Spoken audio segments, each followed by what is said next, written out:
Saudara-saudari terkasih, audiensi umum pagi ini diadakan pukul 10 di lapangan Santo Petrus, di mana Bapa Suci Leo ke-14 bertemu dengan kelompok-kelompok peziarah dan umat beriman dari Italia dan seluruh dunia.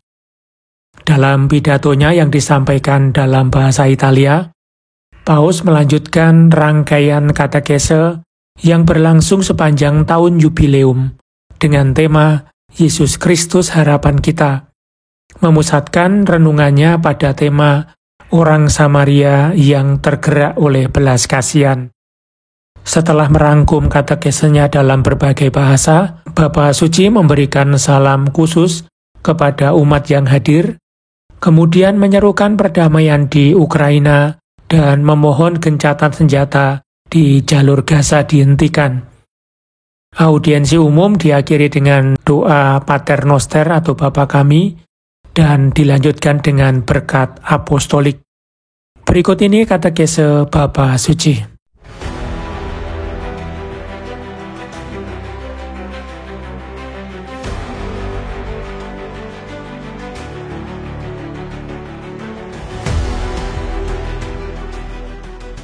Saudara-saudari terkasih, kita melanjutkan permenungan atas beberapa perumpamaan dalam Injil yang menjadi kesempatan untuk mengubah cara pandang kita dan membuka diri terhadap harapan.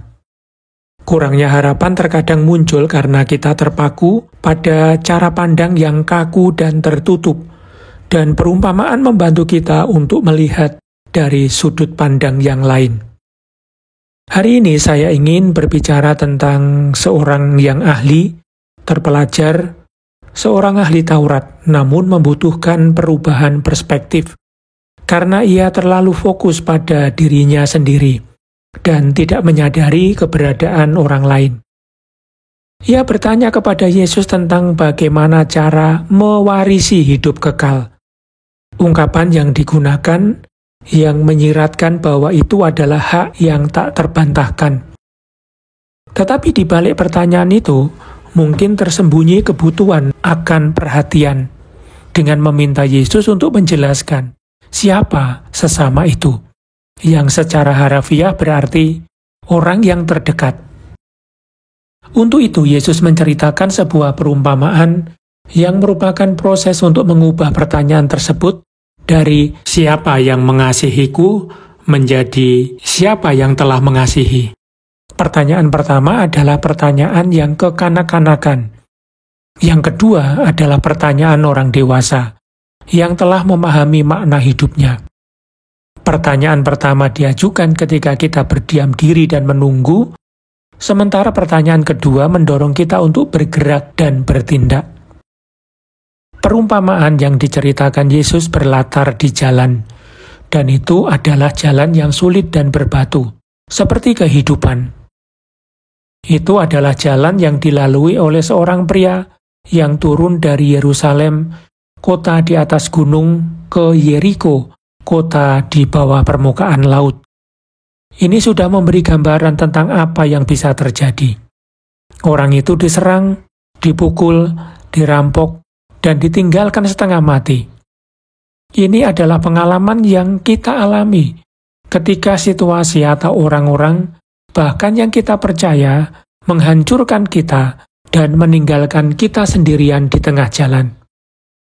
Namun, hidup adalah tentang perjumpaan, dan dalam perjumpaan inilah kita menunjukkan siapa diri kita sebenarnya. Kita berhadapan dengan orang lain, dengan kelemahan dan kerentanannya, dan kita bisa memilih, merawat, atau mengabaikannya.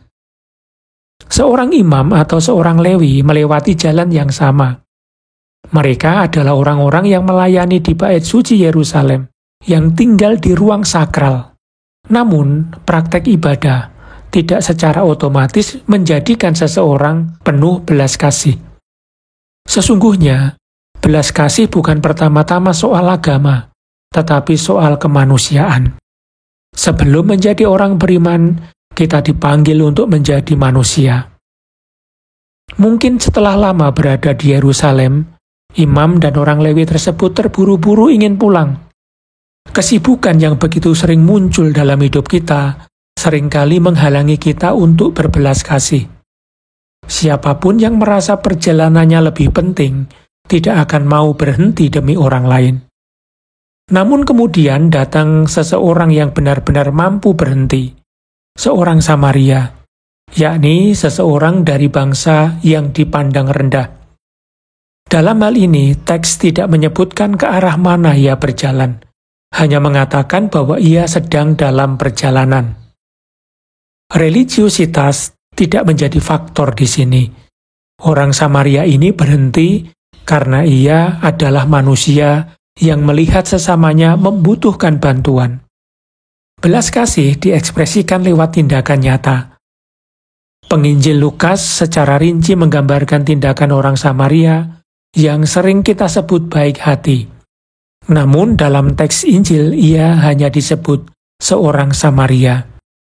Ia mendekat karena jika ingin membantu seseorang, kita tidak bisa menjaga jarak. Kita harus terlibat, siap kotor, bahkan mungkin tercemar. Ia membalut luka-luka orang tersebut setelah membersihkannya dengan minyak dan anggur, lalu menaikkannya ke atas keledainya. Artinya, ia menanggung beban orang itu, karena kita hanya bisa benar-benar membantu jika kita siap menanggung penderitaan orang lain. Ia membawa orang itu ke penginapan, membayar 2 dinar, kira-kira upah 2 hari kerja, dan berjanji akan kembali untuk membayar sisanya bila perlu, karena orang itu bukan barang yang dikirim, tetapi seseorang yang perlu dirawat.